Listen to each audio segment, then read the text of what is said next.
वज़ीर-ए-आला पंजाब मरीम नवाज की हिदायत पर कम आमदन वाले अफराद के लिए पंजाब में एक नया और अहम हाउसिंग मनसूबा शुरू कर दिया गया है, जिसके तहत 37,000 से ज़ायद घरों की तामीर मुकम्मल हो गई है। और इस मनसूबे का मकसद जो है यही है कि मुस्तहिक़ ख़ानदानों को अपनी छत और महफूज घर फराहम किया जाए। इसी पर बात करेंगे।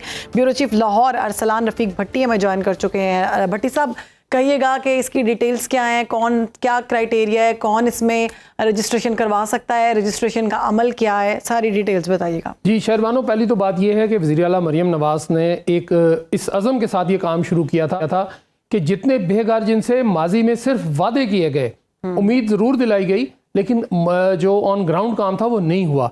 लेकिन इनके ये है कि जी ऑन ग्राउंड काम है और वो घरों की बहुत सारों की तामीर मुकम्मल हो गई है, बहुत सारे मुकम्मल हैं और ये वक्त से पहले मुकम्मल है। इसमें जो क्राइटेरिया ये था कि दो चीज़ें थी, दो प्रोग्राम थे कि एक वो था जिसमें आप पैसे वैसे जो हैं वो आप ले सकते हैं अगर आपके पास प्लॉट है, और अगर प्लॉट नहीं है, आपके पास कुछ भी नहीं है, तो आपकी जो तनख्वाह है वो तकरीबन यानी आमदन जो है वो 50,000 या उससे कम पे होनी चाहिए।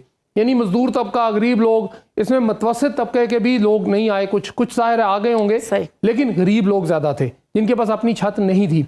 उसमें ये 3 मरले का घर था और किसी के पास अगर 5 मरले ज़मीन उसने के पास है, उसको पैसे दिए गए हुकूमत की जानिब से। वो भी ये इसी स्कीम के साथ पैरेलल वो 2 स्कीमें चलाई हैं उन्होंने। एक था अपनी छत अपना घर और एक थी अपनी ज़मीन अपना घर। अब ये जो 37,000 घरों का ये वादा तो उनसे किया गया था माजी में। मैं ज़्यादा माजी की बात इसलिए कर रहा हूँ कि उस वक्त सिर्फ वादे हुए थे। अब जो है ये तकमील, आपका जो ख्वाबों की ताबीर है, तकमील है, ये दोनों चीज़ें हो रही हैं और कुछ लोग अपने घरों में शिफ्ट भी हो गए हैं।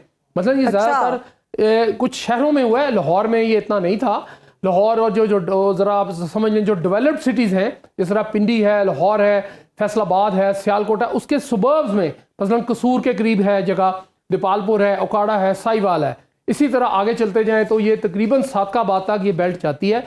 इनमें जो 37,000 घरों की है। अच्छा, बस हमें शॉर्ट में ये बता दीजिएगा कि रजिस्ट्रेशन करवाने के लिए हम कहाँ पे करवा सकते हैं? जी, इसमें यह था कि आपकी एक तो आमदन का आपके पास सर्टिफिकेट या जहाँ भी आप काम करते हो वो आपका सबूत होना चाहिए, और बैंक ऑफ पंजाब इनकी वेबसाइट थी, सीएम की, वज़ीर-ए-आला पंजाब मरीम नवाज की वेबसाइट है, उसके अंदर आपने रजिस्टर करवाना अपने आप को। उसके बाद अगर वो उस तादाद से ज्यादा था तो उस पर कुरानंदाजी हुई और कंप्यूटराइज और शिफाफ तरीके से उसमें जो बंदा पहले आया, और इसकी कुरानंदाजी में आपने देखा होगा, हमने माजी करीब में देखा कि मियां नवाज शरीफ साहब ने कुरानंदाजी की थी और उन्होंने खुद फ़ोन करके मुबारकबाद दी थी लोगों को कि आपका घर निकल आया।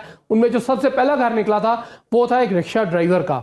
दूसरा घर निकला था जो खातून लोगों के घरों में कामकाज करके, बर्तन जिसको हम कहते हैं वो करके, तो वो उनका निकला। इसी तरह ये घर अभी चल रहा है और उसको ये कहा गया है कि वज़ीर आला ने सख्ती से हिदायत ये की है कि अगर ये 6 माह का प्रोसेस था तो इसको और जो लोग 4 माह में मुकम्मल करना है। बट साहब लास्ट में बताइएगा, जो लोग रह चुके हैं वो रजिस्ट्रेशन करवा सकते हैं? जी बिल्कुल, इसमें री रजिस्ट्रेशन है, वो दोबारा से अप्लाई कर सकते हैं, दोबारा भी उनको किया जा सकता है, वो कर सकते हैं, क्योंकि इसमें ये सिर्फ एक है वज़ीर-ए-आला पंजाब का कि जो जितने बेघर लोग हैं पंजाब में उनको उन सबको छत तो दी जाए। बहुत शुक्रिया, हमारे साथ मौजूद थे अरसलान रफ़ीक भट्टी और सारी डिटेल बता रहे थे।